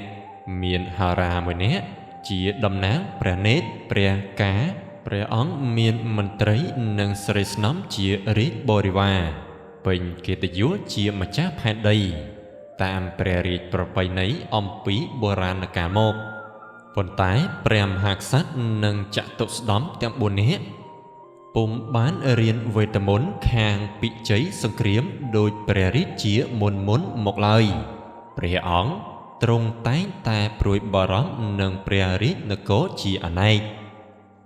ដោយព្រះរាជានុភាពរបស់ព្រះអង្គចេះតែទន់ទាបចុះទ្រង់ក៏រំពឹងថាបើប្រសិនជាមានសឹកសត្រូវចូលមកវាយលុកដណ្ដើមព្រះនគរអញមកជាព្រះនគរនឹងបានទៅក្នុងកណ្ដាប់ដៃនៃបច្ចាមិត្តដោយងាយពុំខានឡើយថ្ងៃមួយវេលាម៉ោង8ព្រឹកព្រះអង្គទ្រង់ចេញកាន់ចុងព្រះរាជរោងដោយមានព្រះអគ្គមហេសីគង់អែបណែបជិតព្រះអង្គហើយដោយមានហោរាចតុស្ដម្ភទាំង4នាក់និងមន្ត្រីឯទៀតក្រាបបង្គំគាល់តាមធម្មតាពេលនោះទ្រង់ភ្នុព្រះទ័យចង់ទៅរៀនសិលសាស្ត្រក្នុងសំណាក់អាចារ្យទីសាបាមុខឯនគរតកសិលាទ្រង់ក៏នាំគ្នាជំនុំជាមួយនឹងព្រះអគ្គមហេសីក៏សុំតាមទៅផងឯហោរានិងចតុស្ដម្ភទាំង4នាក់ក៏សុំតាមហែព្រះអង្គទៅដែរដើម្បីនឹងរៀនមន្តវិជ្ជាឲ្យជំនាញដើម្បីរក្សាព្រះនគរព្រះអង្គក៏ទ្រង់ព្រះរាជានុញ្ញាតជំនុំស្រេចហើយមានថ្ងៃមួយព្រះអង្គនាំអគ្គមហេសីហោរានិងចតុស្ដម្ភទាំង4នាក់ចេញចាកព្រះនគរគម្រប់បាន7ថ្ងៃដល់នគរតកសិលាបានជួបនឹងអាចារ្យទិសាបាមុខក៏សុំរៀនសិលវេទអាចារ្យទិសាបាមុខទទួលភារៈបង្រៀនព្រះអង្គព្រះអគ្គមហេសីនិងហោរាព្រមទាំងចតុស្ដម្ភបានរៀនចេះសពគ្រប់ទោះនឹងចង់ក្លែងខ្លួនជាសត្វដេរឆានឬជាយក្សគន្ធពសុបនណាក៏បានដោយងាយរៀនចេះចប់ស្រេចហើយស្ដេចសុំលាលោកអាចារ្យវិលត្រឡប់មកព្រះនគរវិញអាចារ្យក៏បានអនុញ្ញាតព្រះរាជានិងព្រះអគ្គមហេសីបានធ្វើព្រះរាជដំណើរត្រឡប់មកវិញព្រមដោយហោរានៅចតុស្ដម្ភទាំង4នាក់ទ្រង់ចេញចាក់ពីក្រុងតកសិលាមកបាន3ថ្ងៃហេតុតែផលកម្មនាំឲ្យវង្វេងផ្លូវទ្រង់យាងត្រាចកាត់ព្រៃអស់ស្បៀងអាហារក៏សោយតែមើមឈើនិងផ្លែឈើព្រះរាជាទ្រង់ស្ដាយព្រះជន្មទ្រង់ក៏ជំនុំគិតជាមួយហោរាចតុស្ដម្ភទាំង4នាក់ព្រមទាំងព្រះអគ្គមហេសីថាឥឡូវនេះយើងចិត្តដល់នៅការអស់អាយុសង្ខារគ្រប់គ្នាហើយព្រោះគ្មានអាហារនឹងចិញ្ចឹមជីវិតតើលោកអ្នកទាំងអស់គ្នាយល់ឃើញដូចម្ដេចទៅហោរាក៏ទូលព្រះអង្គថាទូលព្រះបង្គំខ្ញុំយល់ឃើញថាមន្តវិជ្ជាដែលយើងបានរៀនមកសឹងចេះសពគ្រប់ដូចគ្នាហេតុនេះបើកាលាខ្លួនជាសត្វខ្លាធំហើយនឹងចាប់សត្វឯទៀតធ្វើជាអាហារ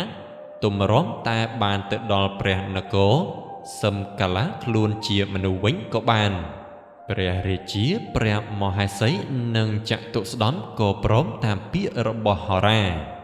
ទ្រង់មានព្រះបន្ទូលសួរថាឥឡូវរូបខ្លាទាំងមូលនេះលោកណាត្រូវក្រឡាខ្លួនធ្វើជាអ្វីចតុស្ដម្ភសុំធ្វើជាជើងខ្លាទាំង4ហោរាសុំធ្វើជាកន្ទុយរីឯព្រះអគ្គមហេសីវិញសុំធ្វើជាខ្លួនខ្លារូបខ្លាទាំងមូលនេះឃើញនៅសល់តែក្បាលគឺតួព្រះមហាក្សត្រជំនុំរួចស្រេចហើយក៏សូត្រមន្តវិជ្ជាកាលាខ្លួនធ្វើជាស្ដេចខ្លាបានដូចជាសេចក្តីប្រាថ្នាស្ទុះបោលដេញចាប់សត្វប្រើក្តាន់ជាអាហារលុះអំឡុងទៅក៏កើតជាមានសេចក្តីសប្បាយចិត្តភ្លេចរាជសម្បត្តិនិងព្រះមហានគរពុំស្ដាយសោះហេតុនេះហើយបានជាសត្វខ្លាមានកម្លាំងខ្លាំងជាងសត្វឯទៀតហើយសត្វខ្លានេះឯងកាលនឹងចាប់សត្វធ្វើជាអាហារ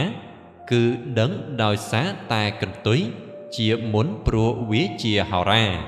đòn khốn đo tôn phốn cứ pré a kẹ mà hà sấy chia sợi phiệp ai khá đã mới khơi sầm bàm ở trá cứ tù ón pré mà hạc sát đã miến mà hạt rất trường ký tiếng o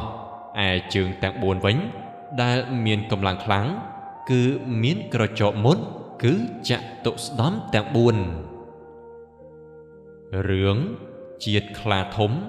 ban một đòn tí bình chọp xốm o cùn áp sra nệ tiến xôm chún rường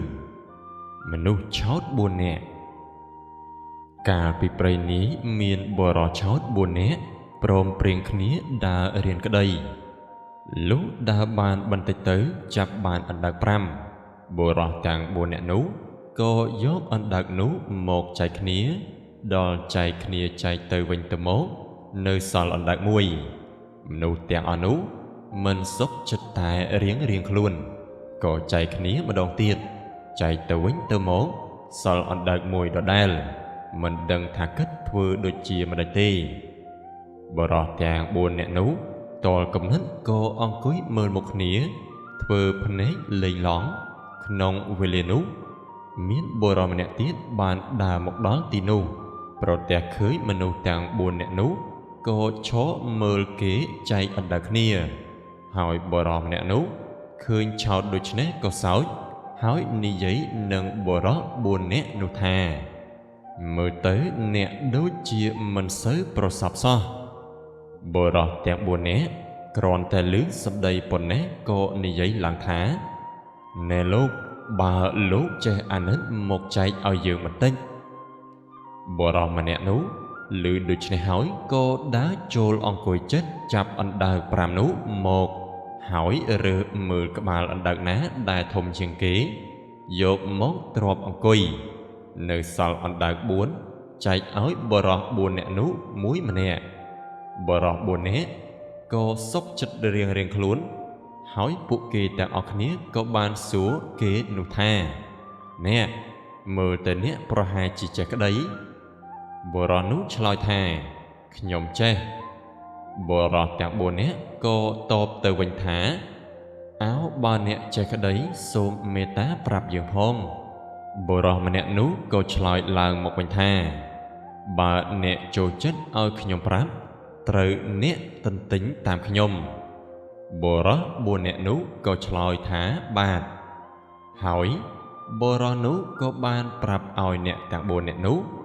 oi tinh tính riêng luôn cứ prap bờ rò tì muối thá tụm phụ về tới từ nới vi tru bờ rò tì pì thá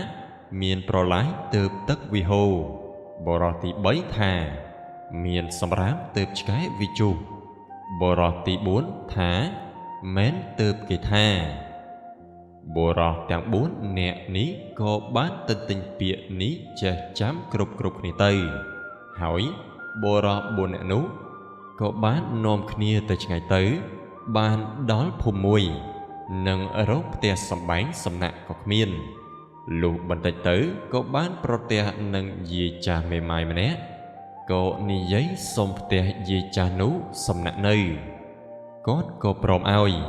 hỏi bờ rò nú nôm khnia ta buồn nè sầm nạ nơi tia gì nụ tây dục nú nè tang bốn có ban nôm khnia tinh tính bịa cái đấy đa bờ rò mà nè nú ban prap ao tinh tính mình chụp chó to tập lư vì chắc khẩn nát bậc láng quạt có bán bắt đằng từ mê sọc dục mình nú miền bờ rò buồn nét một sống tia quạt sầm nát bờ rò tia buồn nét nú chết ta ni dây tinh tính to tập lư tại mình đằng thá bịa nắng miền này được đại tê đáp mình bàn so hỏi thua ở nhóm khán đi bình mười dục hạt ni hỏi nhóm một bắt đằng lố xôm lốt hai mình nụ tia buồn nét nú một chùm núm chùm rè ở nhom phong mì sốt ban đạp hỏi cô áo nẹt bầm rá từ hái bồ rọt tẹt bồ nẹt nú chôn một chục quạt hỏi sủa thá hai đôi mà đánh ban chia nẹt ấy tinh tinh ở vấy to tài plư đôi chné rột tại về chá có đi buồn mình bán ចុះដែលឯងទន្ទិញនោះតើទន្ទិញពីអ្វីទៅបុរសទាំង4នោះក៏បានឆ្លើយឡើងថាខ្ញុំទន្ទិញពាក្យក្តីមេស្រុកក៏បានបង្គាប់ឲ្យទៀតថាចូលឯងរាល់គ្នាសូត្រពាក្យនោះម្ដងម្នាក់ទៅមើលអញនឹងស្ដាប់បុរសទី1ថាទុំពួកវាទៅទើបភ្នៅវាជ្រុះបុរសទី2ក៏បានឆ្លើយថាមានប្រឡាយទើបទឹកវាហូរបុរសទី3ថាមានសម្រាមទើបឆ្កែវាជុះបុរសទី4ថាមែនទើបគេថាស្ដាប់ពាក្យនោះហើយមេស្រុកក៏កាត់សេចក្តីថាឯងទាំង4នាក់នេះត្រូវនៅជាខ្ញុំបម្រើយាចាស់នោះបុរសអស់នោះក៏ទៅនៅធ្វើជាខ្ញុំបម្រើយាចាស់នោះទៅយានោះគាត់បានប្រើឲ្យធ្វើការសពសារពើរាល់តែថ្ងៃលុះនៅនឹងយាយនោះបានពី3ខែទៅយាយគាត់ក៏បានប្រើឲ្យបុរសទាំង4នាក់នោះឲ្យទៅកាប់ឈើធ្វើទូកអ្នកទាំង4នាក់ក៏បាននាំគ្នាចូលទៅដល់ព្រៃធំហើយដើររកឈើណាដែលមានប្រហោងទើបកាប់លុះចូលទៅដល់ក្នុងព្រៃជ្រៅបានប្រទះឃើញឈើធំមួយដើមមានប្រហោងបុរសទាំង4នាក់នោះក៏និយាយគ្នាថាយើងបានប្រទះឃើញប្រហោងហើយយើងត្រូវនាំគ្នាកាប់ឈើនេះបុរសទាំង4នាក់ក៏នាំគ្នាកាប់រំលំដើមឈើប្រហោងនោះលុះឈើចិត្តរលំបុរសទាំង4នាក់នាំគ្នាស្រែកថាកូនយើងចិត្តរលំហើយអាណាម្នាក់រត់ទៅចាំត្រកុំឲ្យវាបែកឈើយើងក្រែងធ្វើទុកមិនបានបុរសម្នាក់ក៏បានស្ទុះទៅចាំត្រដល់ឈើនោះបានបាក់សង្កត់ចុះមកក៏បានធ្វើឲ្យគេស្លាប់ធ្វើមាត់ស្ញែងបុរស3នាក់ទៀតឃើញដូច្នេះហើយក៏នាំគ្នាសើចថាយើអានេះខ្លាំងណាស់វើឈើទំហំប៉ុណ្ណឹងកោតតែវាត្រូវបានហើយវាសើចថែមទៀតបុរស3នាក់នោះក៏នាំគ្នាមើលបុរសដែលស្លាប់ដល់យូរពេកក៏ស្រែកហៅថាយីមកឆាប់ឡើងនឹងអាលទៅឃ្លានបាយណាស់លុះឃើញនៅស្ងៀមក៏បាននាំគ្នាចូលទៅមើលកាលដឹងថាបុរសនោះស្លាប់បុរស3នាក់ទៀតភ័យណាស់និយាយគ្នាថាយើងទៅមិនបានទេតែយើងខំនៅមុខជាគេប្តឹងថាយើងបានវាយសម្លាប់អានេះហើយបើដូច្នេះត្រូវយើងនាំគ្នារត់ថាហើយក៏បានព្រមព្រៀងគ្នារត់ដល់ពេលយប់វង្វេងផ្លូវមិនដឹងថារត់ទៅដល់ទីណាក៏ស្រាប់តែវិលទៅដល់ត្រង់កំពង់ផ្ទះយាយហើយនាំគ្នាលួចទុកយាយនោះទៅត្រើយម្ខាងបុរសទាំង3នាក់នាំគ្នាចូលទុកម្នាក់នៅខាងកន្សៃបែរមុខទៅខាងកន្សៃម្នាក់ទៀតនៅខាងក្បាលក៏បែរមុខទៅខាងក្បាលម្នាក់ទៀតអង្គុយកណ្ដាលបាចទឹកទុកតែមិនបានស្រាយចំណងខ្សែទុកនោះចេញចេះតែនាំគ្នាទៅមួយយប់ទល់ភ្លឺមិនបានធ្វើដំណើរទៅដល់ទីណានោះឡើយនៅតែកន្លែងដដែលលុះដល់ពេលព្រឹកព្រលឹមមានពន្លឺរស្មីវិញយាយចាស់ក៏បានចុះទៅដងទឹកប្រទះឃើញបុរស3នាក់នោះហើយក៏ស្រែកថាយើអានេះរត់ទៅណាបុរស3នាក់ក្រឡេកឃើញយាយចាស់ជាចៅវាយខ្លួនក៏ទាល់ប្រាជ្ញាមិនដឹងថារត់ទៅទីណាក៏ទៅនៅបម្រើយាយចាស់នោះវិញដដែលទៅរឿងមនុស្សឆោត4នាក់បានមកដល់ទីបញ្ចប់សូមអរគុណអប្សរានិទានសូមជូនរឿងក្អែកមួយជាក្អែក10កាលពីព្រេងនេះមានបុរស2នាក់ម្នាក់ឈ្មោះអាខិលម្នាក់ឈ្មោះអាខូចនៅស្រុកទីតីពីគ្នាគំនិតដោយខ្លួន អាខូចជូអាចដាក់ពេញពីងមួយហើយយកអាចលាក់បិទផ្ចិតយ៉ាងល្អមិនឲ្យក្លិនចេញក្រៅបានរីឯអាខិលធ្វើកំបិតមួយមានផ្លែប៉ុនចង្កេះអកកំបោរដងប៉ុនកដៃស្រោមធំវែងប្រហែលមួយលូកអាខិលស្ពាយកំបិតនោះដើរទៅលក់ឯអាខូចពូនពីងរបស់វាដើរលក់ដែរអាខិលទៅពីនេះអាខូចមកពីនោះជួបគ្នាកណ្ដាលផ្លូវអាខូចពពីនេះថាអ្នកអើយជួយទិញផ្អកយកទៅពិសាផ្អកចាវយ៉ាងណាស្ងោរក៏បានចំហុយក៏បានឆ្ងាញ់របស់ខ្ញុំណាស់អាខិលឆ្លើយថាតលតែលក់ដាវខ្ញុំមិនដាច់គ្មានលុយទិញបើដូរជាដាវនេះព្រមដូរដែរឬទេអាខូចឃើញដាវនោះវែងក៏ឆ្លើយថាដូរក៏ដូរអាខិលប្រគល់ឲ្យអាខូចហើយអួតថាដាវខ្ញុំនេះមុតបំផុតមេដែករបស់ខ្ញុំផងបើត្រូវការសឹមហូតកាប់តែម្ដងអ្នកឯងកុំប្រញាប់ហូតមើលបើហូតលោព្រិលសោកទៅវិញមិនចុះទេដាវខ្ញុំពូកែខ្ញុំស្ដាយរបស់ខ្ញុំណាស់បើកុំតែខែនេះក្រមហូបពេកកុំអីខ្ញុំមិនដូរទេអាខូចក៏ប្រគល់ពាងអាចរបស់វានឹងឲ្យទៅអាខិលហើយហាមថាប្អូនខ្ញុំនឹងក៏ដែរដល់ពេលស៊ីសឹមបើកយកមកចំហុយកុំអាលបើកមើលក្រែងវាស្អុយរុយបែងក្រែងវាធំខ្មេះស៊ីមិនទាន់អស់វាទៅជាខានឆ្ងាញ់នឹកឃើញជីដូនជីតាបានតែខ្វះស៊ីទៅអាទាំងពីរអ្នកនេះ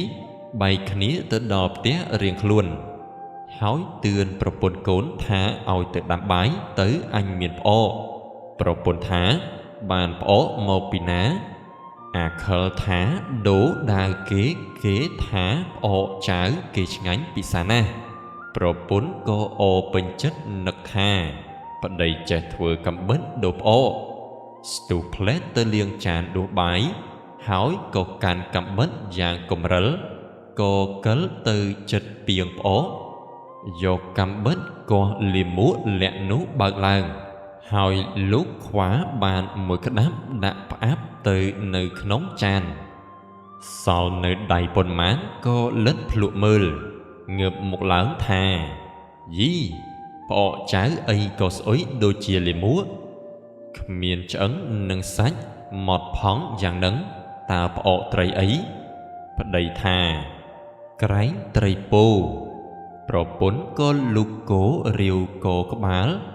លុកបានពាក់កណ្ដាលក៏ក្អួតចង្អោរដឹងជាក់ក្នុងចិត្តថាជាលាមួកមិនមែនជាផ្អកទេមកបន្ទោសទៅម្ចាស់ដើមឆ្អើមលេបបាយមិនរួចនិយាយអំពីអាខូចត្រេកអរណាស់ដើរទៅដល់ផ្ទះអួតប្រាប់ប្រពន្ធវាថាលាមួកមួយពីងដូរបានដាវមួយដែរទទួលខឹងនឹងឆ្កែវានោមច្រាស់ស្លឹកគ្រៃកន្ត្រាក់ដាវលោតទៅដល់ដីបំរុងនឹងកាប់ឆ្កែសម្លាប់ក៏ចាប់ដងដាវហូតខ្វិចមើលឃើញផ្លែដាវនោះកំពេចកិច្ចឡើងលើផ្ទះបង្ហាញប្រពន្ធមើលហើយសោចទាំងពីរនាក់សោចដើរមកពីនាយសោចពព្រាយនិយាយសួរថាឯងទៅណាអាខិលឆ្លើយថាអញមកសុំឯងធ្វើសម្លាញ់អាទីមួយក៏ថាអញចង់សុំឯងធ្វើជាមិត្តដែរហើយក៏សុកចិត្តដើរពីរនាក់ទៅដល់ផ្ទះមហាសេដ្ឋីម្នាក់ចាស់ជរាឈឺស្លាប់គេដាក់ក្នុងក្តារមឈូសបំរុងបូជាថ្ងៃស្អែកចំណែកកូនចៅនិងប្រពន្ធយំសោកគ្រប់គ្នាវេលានោះអាពីរនាក់នេះបានស៊ើបសួរអ្នកដើរខាងក្រៅថាអ្នកណាស្លាប់បានជាគេយំបែបនេះគេក៏បានប្រាប់ថាមហាសេដ្ឋីស្លាប់អាពីរនាក់នេះគិតគ្នាថាឯងត្រូវក្លែងសម្បត្តិមួយច្បាប់ទៅប្រាប់ថាសម្បត្តិសេដ្ឋីឲ្យមកយកទ្រព្យរបស់អញនឹងបន្លំលបចូលដេកក្នុងមឈូសអំពីលើខ្មោចសេដ្ឋីស្ដីតបនឹងឯងពួកគេក៏សម្រេចចិត្តគ្នាថានឹងធ្វើដូចនេះអ្នកនៅចិត្តមិនបានឃើញត្ បិទភ្នែកខំសំឡឹងប្រឹងឈ្ងោកមើលក្រាំងសូត្រព្រះធម៌កូនចៅតូចធំរវល់តែយំសោកអាខូចដើរទៅរកក្រដាសបានធ្វើសម្បត្តិคล้ายៗកាន់ដើរទៅសម្ដែងសូត្រឲ្យគេស្ដាប់សម្បត្តិអំពីមហាសេដ្ឋីប្រាប់ថាចៅខូចកំសត់តាំងពីតូចជាកូនធម៌ឥឡូវឪពុកជរាហើយកូនអើយចូលទៅយករបស់ទ្រព្យទុកចាយឲ្យសប្បាយចិត្តចុះកូនចៅប្រុសស្រីគេមិនសុខចិត្តព្រោះត្បិតគ្មានត្រាហត្ថលេខារបស់សេដ្ឋីអាខូចឃើញថាខ្ញុំសូមសន្យានឹងអស់កូនចៅអញ្ជើញទៅហៅទៅសួរលោកចុះបើលោកស្ដីនោះខ្ញុំត្រង់ពិតបើលោកស្ងៀមនោះខ្ញុំខ្លែងបញ្ឆោតទេកូនសេដ្ឋីចូលភ្លាមទៅស្រែកហៅឪពុកអាខិលឆ្លើយថាកូនសួរថាឪពុកបានឲ្យសម្បត្តិទៅកូនធម៌មកយករបស់មែនទេអាខិលក៏ខ្លែងបន្លំនិយាយមកវិញថាកូនអញឈ្មោះខូចវាមកហើយឬកូនឆ្លើយថាទៀនប្រោសមកហើយអាខិលក៏បាននិយាយបន្តមើលយករទេះមួយធំក្របីមួយនឹមទឹមរទេះនោះហើយយកមាសប្រាក់កៅកងសម្ពុតអាវវល់ផ្ទង់ចូលក្នុងរទេះនោះឲ្យល្មមក្រាន់ក្របីនោះអូសរួចបានប៉ុន្មានឲ្យវាយកទៅចុះកូនចៅប្រុសស្រីចាញ់ឧបាយកលអាខិលអាខូចក៏ខឹងខ្មោចសេដ្ឋីស្លាប់ហើយចេះស្ដីហៅពេញជាអស្ចារ្យឥឡូវនឹងប្រើក្តាមឈូកឲ្យមើលច្បាស់ចាស់ហាមប្រាំថាមើលមុខខ្មោចមិនបានខ្លាចដេកយប់ទៅមានសុបិនមិនល្អម្ល៉េះហើយក៏ជឿជាក់យកមាសប្រាក់និងសម្ពុតអាវសម្លៀកបំពាក់រួមទាំងកន្ទេលពូកខ្នើយហើយថែមតុកថាសចានល្អអំបិលប្រហុក4ក្រឡអង្គរ5ការុងដាក់ប្លុងទៅឲ្យអាខូចអាខិលបងវិលរទេះយ៉ាងធំជជែកយំទឹកភ្នែកឲ្យដឹងថាខឹងទាំងប្រុសទាំងស្រីហើយក៏ដឹកក្របីមួយនឹមទឹមរទេះប្រគល់ឲ្យអាខូចទៅអានេះត្រេកអរឡើងបរទេះចេញទៅអ្នកទាំងអស់គ្នាដែលនៅចេះតែជ្រួលមិនស្រួលព្រោះត្បិតខឹងនឹងស្ដាយអាខិលលួចមើលនាយអាយលបចេញព្រិចរត់តាមទៅបន្តិចក៏ទាន់រទេះហើយនិយាយគ្នាថាយើងមានទ្រព្យរបស់តែទាស់ឃ្លានបាយបើឈប់ដាំបាយនៅរៀងអាយក្រែងមិនស្ងាត់ខ្លាចចោលតាមមកស្ទាក់ប្លន់យកទ្រព្យមួយរទេះបើដូច្នេះឯងឈប់ចាំអញទៅសុំបាយគេស៊ីខ្លះយកមកឲ្យឯងអាមួយព្រមហើយអាមួយទៀតក៏ដើរទៅរកថ្នាំតាមផ្លូវយកមកនឹងលាយបាយឲ្យពលស្លាប់អន្តរាយនឹងយកទ្រព្យរបស់ទាំងអស់តែម្នាក់ឯងអាមួយដែលនៅចាំរទេះក៏ធ្វើខ្នាដាក់ស្ទាក់ផ្លូវបំរុងឲ្យត្រូវអានោះស្លាប់នឹងយកទ្រព្យតែម្នាក់ឯងដែរវេលានោះអាមួយទៅសុំបាយគេស៊ីរួចហើយសុំមួយចានផ្ញើសំឡាញ់គេមិនកំណាញ់ក៏រកស្លឹកចេកខ្ចប់ឲ្យមានទាំងត្រីអាំងផងអានោះក៏លាគេដើរចេញមកហើយយកថ្នាំប្រឡាក់បាយយកមកដល់ខាងអាយក៏ត្រូវនឹងខ្នានោះស្លាប់អាមួយដើរទៅប្រញាប់ចាប់បាយស៊ី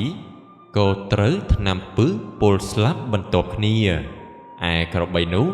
ក៏អូសរទេះចូលព្រៃរទេះរតាទៅជ្រកក្នុងទឹកត្រពាំងប្រឆាំងដាច់ខ្សែទៀមដេកត្រាំទឹកទៅដល់វេលាព្រឹកមានបរមម្នាក់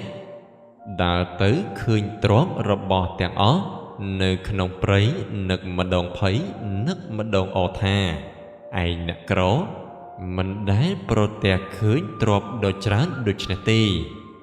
ដូច្នេះហើយបើលៃលោកយកទៅជារបស់ខ្លួនក្រែងពុំបានសុខក៏រុញរត់តែសម្រុកទៅក្នុងព្រៃចងក្របីជាប់ត្រឡប់ទៅផ្ទះវិញហើយក៏ពិសោធន៍មិយាទរបស់ប្រពន្ធខ្លួនដោយគិតថាបើប្រពន្ធមិយាទល្អនឹងយកទ្រព្យនោះទៅជារបស់ខ្លួនបើនិយាយទៅមិនចេះលាក់សោះនឹងយករបស់ទាំងនោះទៅជូនរាជការផែនដីជាប្រយោជន៍ដើម្បីឲ្យតែសុខខ្លួនគិតហើយដើរដល់ផ្ទះក៏កុហកប្រាប់ប្រពន្ធថាអញជ្រុះលាមកមិញនេះមានសត្វក្អែកមួយហើរចេញពីក្រោយតែឯងអាណិតបិទមាត់ឲ្យឆឹងកុំឲ្យនរណាគេដឹងមួយជាពីរតែចូលត្រចៀកគេវាបែកការអាក្រក់ណាស់កើតមានជំនុំជម្រះសួរទៅវិញទៅមកហើយគ្មានទាំងសាក្សី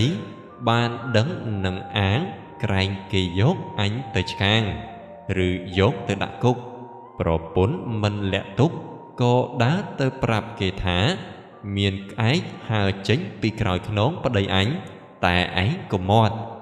មេមួយទៀតមិនអត់ទៅប្រាប់គេថែមទៀតក្អែក5ប្រាប់លើមួយតគ្នាដរាបដល់ក្អែក10រឿងនោះក៏ជ្រួលជ្រាបដល់ព្រះមហាក្សត្រព្រះមហាក្សត្រទ្រង់ក៏បានចាត់ឲ្យប្រើរាជអាមាត្យឲ្យទៅស្រាវជ្រាវរកដល់បុរសនោះរួចក៏ថ្វាយបង្គំគាល់ស្ដេចទ្រង់ឆ្ងល់ត្រាស់សួរថាមែនឬមិនមែនបុរសនោះក្រាបទូលថាទូលព្រះបង្គំជាខ្ញុំកុហកប្រពន្ធចង់ដឹងចិត្តព្រោះត្បិតឃើញទ្រព្យច្រើនបុរសនោះក៏បានរៀបរាប់ក្រាបទូលដោយខាងលើហើយក្រាបបង្គំលាទៅទឹមរទេះយកទ្រព្យមកថ្វាយស្ដេចទ្រង់ព្រះរាជទានឲ្យបុរសនោះពាក់កណ្ដាលទៀតដាក់ឃ្លាំងរឿងក្អែកមួយជាក្អែក10បានមកដល់ទីបញ្ចប់សូមអរគុណ